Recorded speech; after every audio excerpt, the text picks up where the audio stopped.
Waalaikumsalam.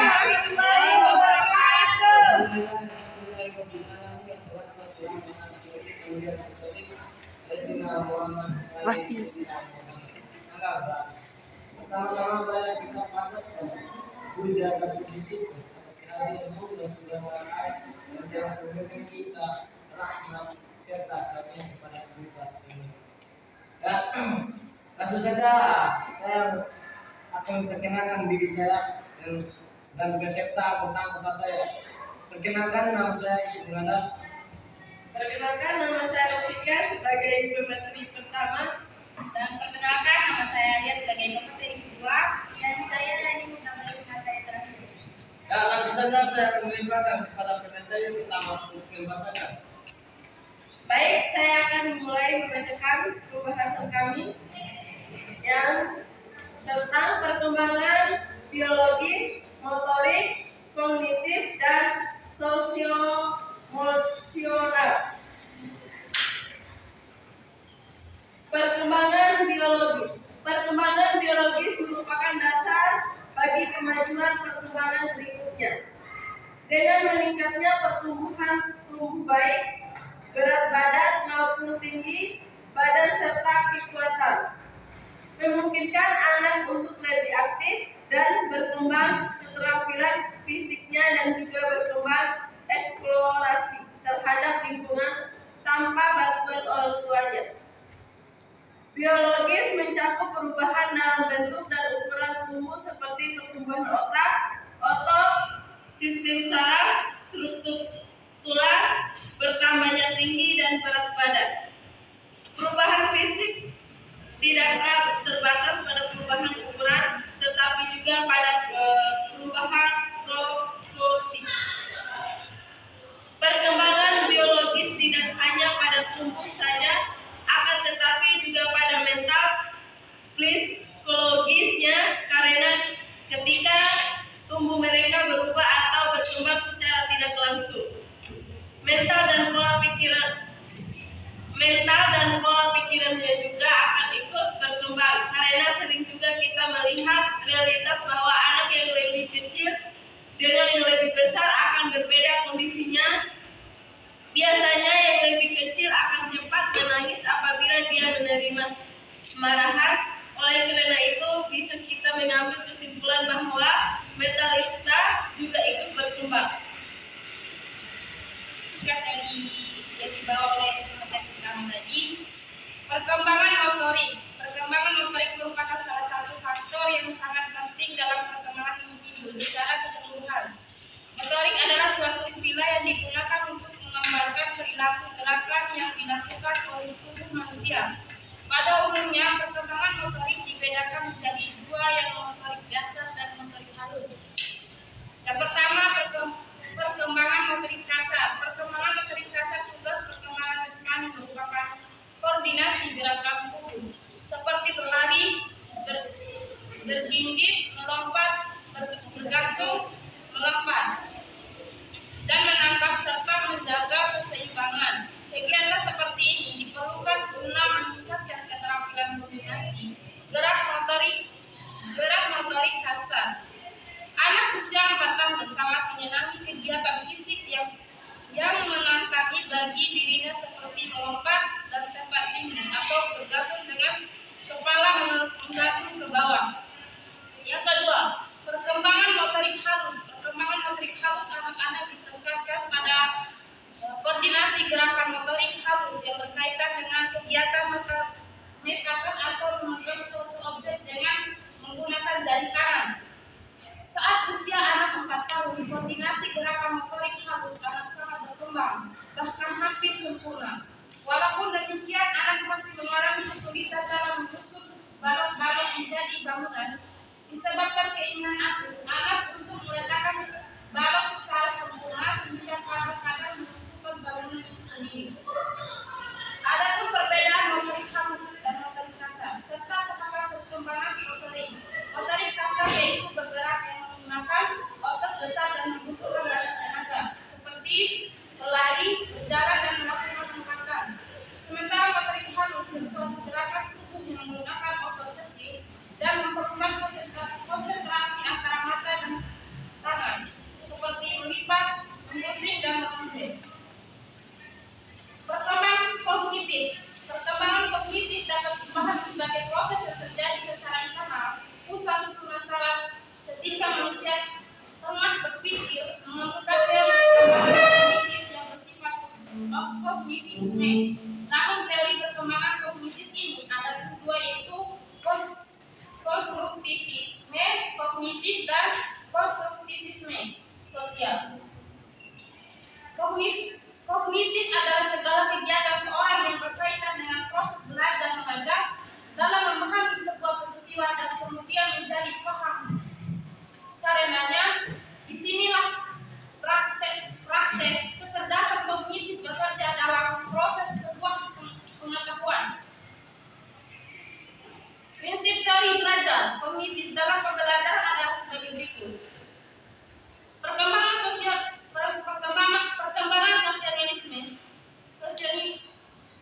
sosial-emosional, perkembangan emosi pada masa kanak-kanak ditandai dengan munculnya emosi evolutif yang ditandai dengan munculnya emosi evaluatif dan didasari rasa bangga, malu, dan bersalah, di mana kemunculan emosi ini menunjukkan bahwa anak sudah mulai memahami dan menggunakan peraturan dalam norma sosial untuk menilai perilaku mereka.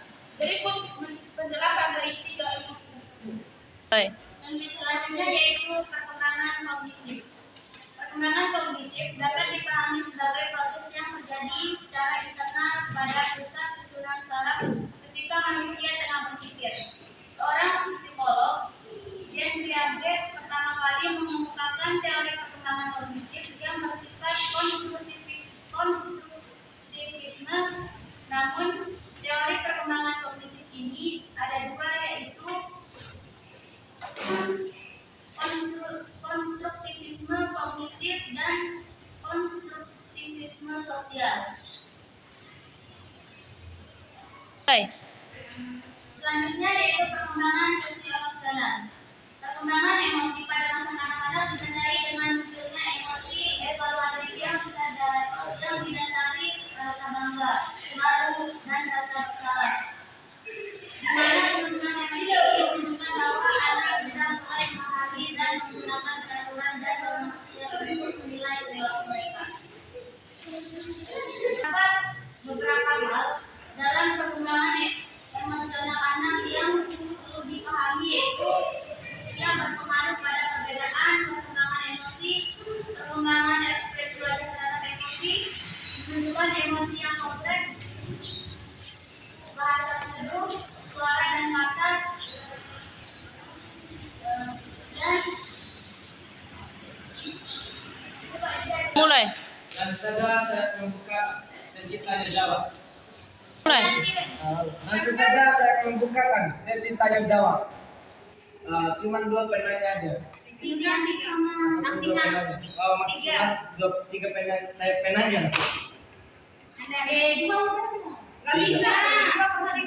Semuanya 3. Kalau ada yang 4, ada yang Enggak ada volume di atas volume. Anda. Jadi pasal 2. Itu Satu. dari yang 1. Anda. Nah ini 1 ini. Ini enggak.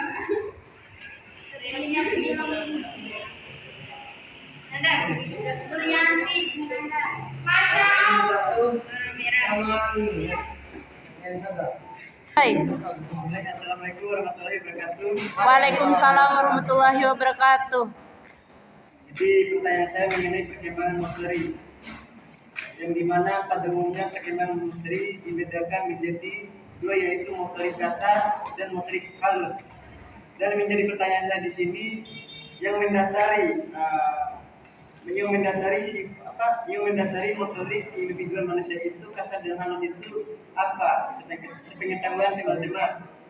Jadi saya kembang yang mendasari. Selanjutnya. Baik, assalamualaikum warahmatullahi wabarakatuh. Mulai. Penanya kedua. Baik, assalamualaikum warahmatullahi wabarakatuh. Waalaikumsalam warahmatullahi wabarakatuh. Perkenalkan, sebelumnya nama saya Nurul Mita, perwakilan dari kelompok 6. Jadi mengenai materi yang kalian paparkan tentang perkembangan motorik kasar. Jadi sedikit penjelasan di sini, perkembangan motorik kasar tugasnya berkembang jasmani berupa koordinasi gerak tubuh seperti berlari, berjinjit, melompat, bergantung, melempar, dan menangkap serta menjaga keseimbangan. Jadi terkait dengan pertanyaan saya, bagaimana di sini cara kita mengatasi anak yang mengalami gangguan pada perkembangan motorik kasar? Bagaimana di sini cara kita mengatasi anak yang mengalami Waalaikumsalam warahmatullahi wabarakatuh. Kenalkan, nama saya Miyaci, perwakilan dari kelompok 1. Jadi pertanyaan saya di sini, bagaimana keterkaitan antara pertumbuhan dan perkembangan manusia dalam pembentukan karakter peserta didik?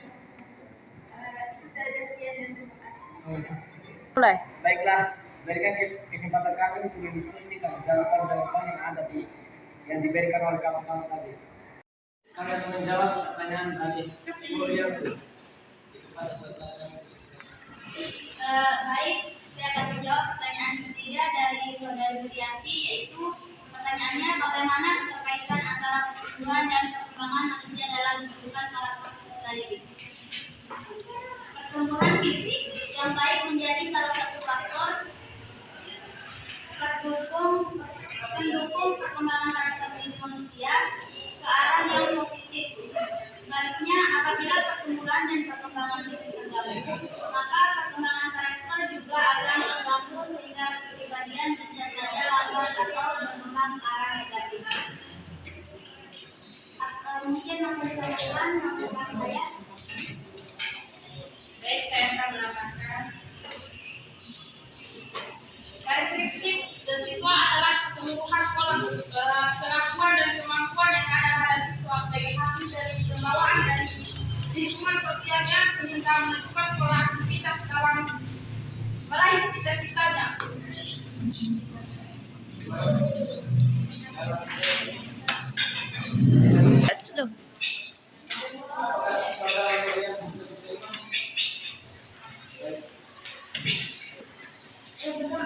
Ya, langsung saja kita akan menjawab pertanyaan kedua dari saudara Nur Miras. Hai. Nur Miras. Ya, Hai. bagaimana di sini cara kita mengatasi anaknya mengalami gangguan pada motorik? Ya, di mana yang pembahasan itu di mana tegak yang pertama kita melihat dulu dari orang tuanya. Jadi di mana gangguan motorik anak itu tergantung dari orang tua mereka. Di mana didikan orang tua mereka itu kurang. Kekurangan dari orang tuanya. Yang kedua, didikan dari gurunya. Pas mereka pergi sekolah itu didikan dari gurunya itu kurang. Itu saja. Ada yang mau tambah? Dan pertanyaan di sini terkait dengan motorik kasar. Ya. Coba pahami dulu pengertian dari materi yang kalian paparkan. Hai. Baik, saya akan menambahkan pertanyaan dari Nurul Miras. Bagaimana di sini cara kita mengatasi anaknya yang mengalami gangguan pada motorik kasar? Contohnya seperti kita mengajak anaknya itu Hai. Hai. Baik, saya akan menambahkan dari pertanyaan yang turun itu perkembangan motorik kasar. Perkembangan motorik kasar berupa perkembangan jasmani berupa koordinasi gerakan tubuh seperti berlari, berjinjit, melompat, bergantung, melompat dan menangkap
Sekian dan terima kasih. Hai. Guru Ira Pujidaras, Wassalamualaikum warahmatullahi wabarakatuh.